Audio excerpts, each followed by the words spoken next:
ताई, आपण रुपालीताई चाकणकर यांच्याकडे एक व्यथा मांडलेली आहे, तर आपली नेमकी तक्रार काय आहे आणि आपली काय मागणी आहे? माझे सासरच्या लोकांकडून मला त्रास आहे. नवरा सांभाळत नाही, छोटं बाळ घेऊन मला राहावं लागते आणि माझा नवरा खडसे यांचा, रोहिणीताई यांचा पी आहे. नाव काय? नाव पांडुरंग पुरुषोत्तम नाकडे, राहणार तडणी. तो एका घोटाळ्याच्या याच्यामध्ये गुन्ह्यामध्ये फरार आरोपी आहे. त्याच्यामुळे ते मला पैशांसाठी खूप त्रास देतात. मुलीला सुद्धा वागवत नाही. तक्रार नेमकी त्रास पैशांसाठी देतात, मारझोड करतात.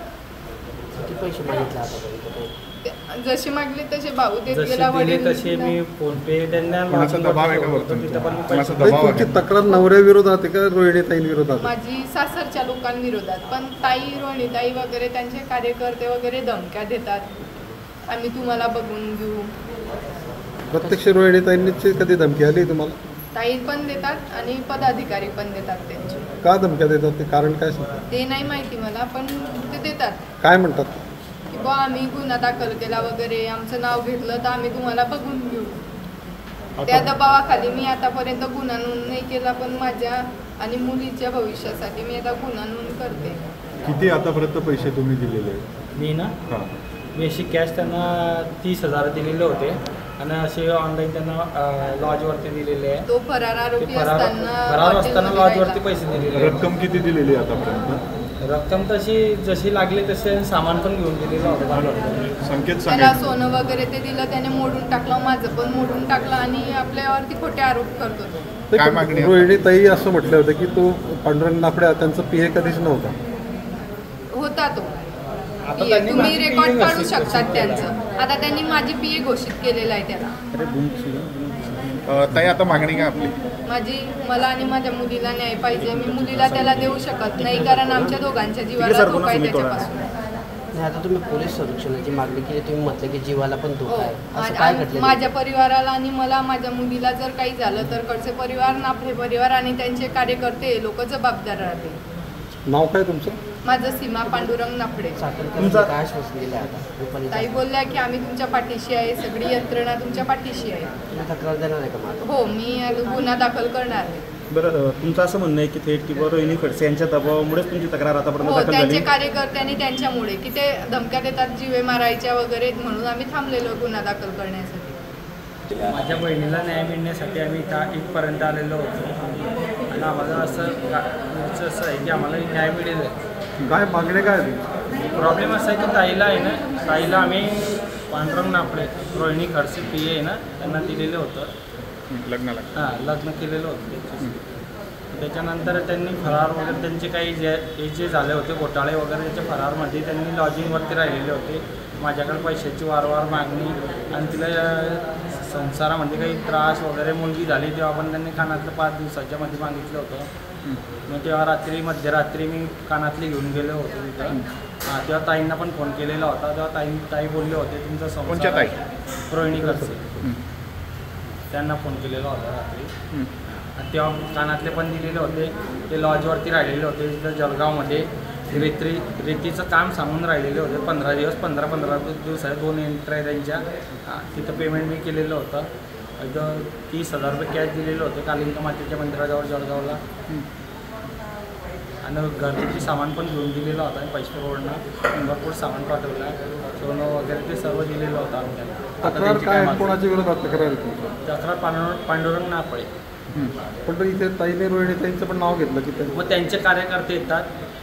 आता हिला कुठे पण अडवतात, तिचं नाव घेतात. आता त्यांचा लाईव्ह जो पी आहे आता कामावरती, रोहन महाजन, त्यांनी पण नाव घेतलेलं होतं. तिथं हातापाई झालेली होती आणि तिच्यामध्ये हातापाई पोलीस स्टेशनपर्यंत गेलेली होती. तिथं मला 25,000ची मागणी केली होती. त्यामुळे ते केस दाबतो. मुक्ताईनगरवरनं 2-3चे कार्यकर्ते आले होते. पैसपुरातले पण त्यांचे अधिकारी आलेले होते आणि त्या प्रेशर खालती आमची काही दखल घेतली जात नव्हती. हातापाई झाली मग तुम्ही पोलीस? रोहन महाजनने, पोलिसांनी नाही, रोहन महाजनने. तुमची हातापाई झाली मग तुम्ही पोलीस स्टेशनला गुन्हा का नाही दाखल? आताचा कोणाचा पी आहे? रोहिणी खडसे. आता त्यांच्यासोबतच असतो तो कंटिन्यू. तुम्ही पोलिसात गुन्हा का नाही दाखल केला होता? कोणाचा? पुन्हा छेडखाणी झाली का? छेडछाणी आणि त्याला नेलं होतं तेव्हा तिथं पोलीस स्टेशनला. मग त्यांचे जर प्रेशर आला तर मग काही झालंच नाही तिथं. नाफडे किती दिवसापासून सोबत नाही आलो बहिणीच्या. कमीत कमी 1 वर्ष झालं. लग्न कधी झालं होतं यांचं? लग्न यांचं 2023 तेवीस. 22 मध्ये. नाव काय तुमचं नाव? माझं नाव जतीन इम्राज सिरोड्स. मी त्यांचं शाल आहे.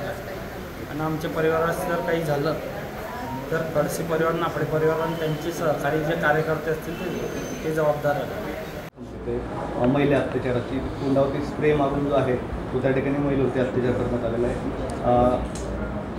त्याच्या संदर्भात पोलिसांची आत्ताच माझं येताना बोलणं झालं. या सगळ्या प्रोसेसमध्ये पोलीस तपास करतात आहेत आणि खरं तर दिवसेंदिवस ह्या घटना वाढलेल्या आहेत. ही कोंढवा परिसरातली ही घटना आहे आपण जी सांगताय, त्याच्यामध्ये पोलिसांनी तातडीने याच्यामध्ये तपास कार्य सुरू केलेलं आहे. पण अशा घटना घडू नये याच्या पाठीमागं अजून काय आहे का हे शोधण्याचा प्रयत्न हा पोलिसांच्या माध्यमातून होतो. मॅडम, मुंबईतही एका शिक्षिकेने विद्यार्थ्यावर अत्याचार केल्याची घटना उघडकीस आली. कुठली? मुंबई. हां, शिक्षिकेने विद्यार्थ्यावर अत्याचार. मी माहिती घेते. ती माहिती आत्ता माझ्याकडे नाही आहे. मी मॅडम, माहिती पुण्यात ज्या सातत्याने ज्या घटना घडत आहेत तर जणू म्हणजे क्राईम कॅपिटल असल्यासारख्या त्या एकामागोमाग एक घटना समोर येत आहेत. तर नेमकी कायदा सुव्यवस्थेचा प्रश्न आहे की म्हणजे पोलीस कमी पडतात की काय होते? पुणे हे शहर लोकांना व्यवसायाच्या निमित्तानं, शिक्षणाच्या निमित्तानं आणि स्थायिक होण्याच्या निमित्तानं ही खूप चांगल्या पद्धतीने आणि दळणवळणाच्या माध्यमातून सुरक्षित असं असल्यामुळे वाढतं नागरीकरण आणि वस्तीकरण आहे. त्याच्यामुळे संपूर्ण राज्यातून मोठ्या प्रमाणामध्ये विद्यार्थिनी शिक्षणासाठी तर येतातच, पण व्यवसायाच्या निमित्ताने येणाऱ्यांची संख्याही मोठ्या प्रमाणात आहे. अगदीच बोलायचं झालं तर बोपदेव घाटातल्या घटनेच्या संदर्भातले 3ही आरोपी हे परराज्यातले होते आणि अशा पद्धतीच्या घटना ह्या पुण्यामध्ये येऊन घडतात. त्याच्यामध्ये खरं तर पोलीस अतिशय चांगल्या पद्धतीने काम करत असतात. बीट मार्शल दामिनी पथक काम करत असतं. पेट्रोलिंगची व्यवस्थाही अतिशय चांगल्या पद्धतीने ठेवलेली असतात. पण या सगळ्या ज्या घटना घडत असतात त्या निश्चित कुठे ना कुठेतरी गालबोट लावणारे असतात. दौंडमध्ये घडलेल्या घटनेमध्ये मी स्वतः घटना घडल्यापासून पोलीस अधीक्षक आमचे संदीपजी गिल असतील यांच्याबरोबर संपर्कात आहे, तपास अधिकाऱ्यांच्या संपर्कात आहे. यामध्ये त्या मुलीने सांगितलेल्या आरोपींचं स्केच तयार करण्यात आले आणि त्याच्या पद्धतीने तपास सुरू आहे. काही व्हेकल डिटेक्ट झाले, त्या व्हेकलचा तपासही सुरू आहे. यामध्ये मुलीने स्वतः मेडिकल तपासणी करण्यासाठी नकार दिला, कारण त्यांनी सांगितलं माझ्यावर अत्याचार करण्याचा प्रयत्न केला, अत्याचार झाला नसल्यामुळे माझी मेडिकल तपासणी करू नये. पण तरीसुद्धा तिने जो काही जबाब दिला त्या जबाबाच्या अनुषंगाने पोलिसांची ही कारवाई सुरू आहे. अज्ञात व्यक्तींच्या विरोधात गुन्हे नोंद केलेले आहेत आणि 50 पोलिसांची टीम या तपासासाठी तैनात केलेली आहे. त्याच्यामुळे ही अशा पद्धतीने समाजातली वाढती विकृती आहे, मी त्याचा निषेधच करते. आत्ताची घटना पाहिली तुम्ही तर मला खरं धक्का बसला जळगावमध्ये येऊन की ह्या पांडुरंग नाफडे ह्या संदर्भाच्या महिलेने ज्या पद्धतीने तक्रार मांडली हे खरंच खूप धक्कादायक आहे की ह्याच्यामध्ये रोहिणी खडसे आणि तिचे कार्यकर्ते त्या महिलेला धमकी देतात आहेत पोलीस स्टेशनमध्ये जाऊ नये म्हणून आणि तक्रार नोंदवू नये. तिचं 2 वर्षाचं बाळ तिच्याबरोबर आहे आणि 1.5 वर्षापासून ती घराच्या बाहेर आहे. हे अत्यंत लाजिरवाणी आणि धक्कादायक गोष्ट आहे. राजकीय व्यक्तींची ही गुंडशाही बंद झाली पाहिजे. खरं तर तिला तक्रार नोंदवतासुद्धा पोलीस स्टेशनला येत नाही आहे, इतकं दडपण तिच्यावर आहे. आणि अशा पद्धतीने तिला आणि तिच्या भावाला हे लोक जर धमक्या देत असेल तर हे अत्यंत चुकीचं आहे. मी त्याचा निषेध करते. SP सरांना देखील सांगितलेलं आहे आणि हा विषय आम्ही राज्याच्या गृहमंत्र्यांकडे पाठवून देऊ, कारण की अशा पद्धतीने जर कोणी दडपशाही करत असेल, धमकी देत असेल तर हे अत्यंत चुकीचं आहे. आणि हा विकृती समाजातला वाढायचं कारण म्हणजे हे असे लोकांमुळे सुद्धा ह्या विकृती मोठ्या प्रमाणात वाढतात. त्याच्यामुळे त्यांच्यावरती सुद्धा कारवाई केली जाईल. संबंधित तरुणीला आम्ही सांगितलं तुम्ही आज तक्रार नोंद करा. आमचा भरोसा असेल जिल्हा महिला बाल विकास विभाग आणि विधी सेवा प्राधिकरण हे त्यांच्याबरोबर आहेतच आणि आमची पोलीस यंत्रणासुद्धा त्यांना संरक्षण देईल. त्याच्यामुळे कोणाच्याही धमकीला बळी पडू नये. जी काही घटना घडलेली आहे ती त्यांनी मांडावी. राज्य महिला आयोगाच्या वतीनं त्याचा नेमका काय संबंध रोहिणी खडसे कोणत्या विषयाशी रोहिणी खडसे या धमक्या पांडुरंग पाडे यांचा रोहिणी खडसेंशी नेमका संबंध काय कुठल्या या प्रकरणात? याच्यामध्ये त्यांनी सांगितलं की ते पांडुरंग नाफडे हा खडसेंचा PA आहे आणि तो त्यांच्याकडे काम करत होता. त्याच्यामुळे ह्या महिलेनी त्यांची जी तक्रार त्याच्यामध्ये तक्रार दिलेली आहे. PA असल्यामुळे ते प्रकरण दडपण्याचा प्रयत्न त्यांचा आहे आणि या महिलेनी पोलीस स्टेशनमध्ये तक्रार करू नये म्हणून त्यांना धमकी दिला जातो. खडसेंचा PA कधीच नव्हता नाफडे असं मागे रोहिणी त्यांनी म्हटलेलं आहे. मला असं वाटतं आपण हे तपासामध्ये सगळं पुढे येईलच, कारण की आता तक्रारदार आमच्याकडे जे तक्रार करतात ते त्यांनी तक्रारीत तसं म्हटलेलं आहे आणि त्यांच्यावरती यापूर्वी काही गुन्हे दाखल झालेले आहेत, त्याच्यामुळं तो फरार आरोपी आहे असं सांगितलं जातं आहे. पण ठीक आहे, आज तक्रारदारांनी आपल्याकडे तक्रार दिली, त्या अनुषंगाने आपण माहिती घेऊयात आणि या माहितीमध्ये तपासामध्ये आपल्या सगळ्या गोष्टी समोर येतील. तक्राराचं नेमकं स्वरूप काय आहे? तक्राराचं नेमकं स्वरूप काय त्याच्यामध्ये? याच्यामध्ये त्यांनी तक्रार अर्ज दिलेला आहे. त्याच्यामध्ये काय स्वरूप आहे? तक्रार अर्ज आता हे इतकं सविस्तर तुम्हाला सांगण्यापेक्षा जेव्हा तपास सुरू होईल त्या तपासामध्ये आपण देऊयात. संबंधित पीडित महिलेने आपल्याकडे जी तक्रार दिली ती लेखी स्वरूपात दिलेली आहे. याच्यामध्ये सविस्तर त्याच्यामध्ये त्यांनी दिलेलं आहे. या तक्रार अर्जामध्ये असं म्हटलं आहे, संबंधित आरोपीने मारहाण करून घराच्या बाहेर काढलेला आहे आणि मानसिक शारीरिक त्रास दिलेला आहे. गेली 1.5 वर्षापासून सांभाळत नसल्यामुळे ही तक्रार पोलीस स्टेशनला द्यायची होती, पण यामध्ये रोहिणी खडसे आणि त्यांच्या कार्यकर्त्यांनी धमकी दिल्यामुळे मी पोलीस स्टेशनला जाऊ शकले नाही. अशा साधारण ह्या स्वरूपाची तक्रार आहे. ती सविस्तर तक्रार यांच्यामध्ये दिलेली आहे. आजपासून ती गुन्हा नोंद झाल्यानंतर तपास सुरू होईल, त्याच्यामध्ये अनेक गोष्टी समोर येतील. समोर आल्यानंतर यावरती आपण चर्चा करू. पांडुरंग नाफडेंच्या पत्नी होत्या का या ज्या आपल्याकडे आता ज्यांनी काही फिरत मागली? मॅडम, त्या पीडित महिलेचं असंही म्हणणं होतं की अनेक राजकीय पदाधिकाऱ्यांनी त्यांना धमक्या दिलेल्या आहेत आणि पोलीस संरक्षणाची मागणी देखील त्यांनी केली आहे. याच्यामध्ये त्यांनी तेच सांगितलं, तुम्ही त्यांची परिस्थिती पाहिल्या तर त्या फार घाबरलेल्या आहेत.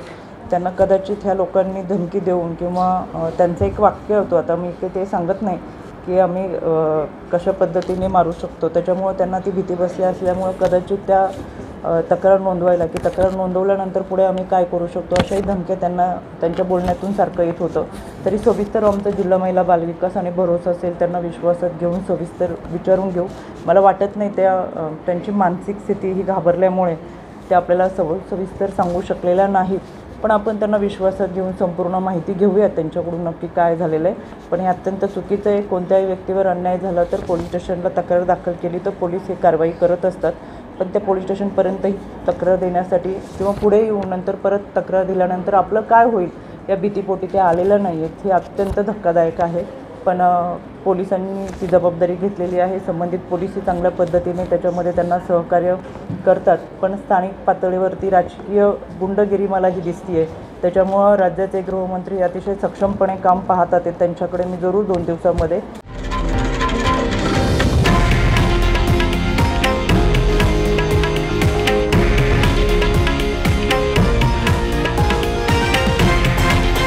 हे आहे देशातील नंबर 1 न्यूज नेटवर्क आणि आपण पाहत आहात TV9 मराठी, एकमेव.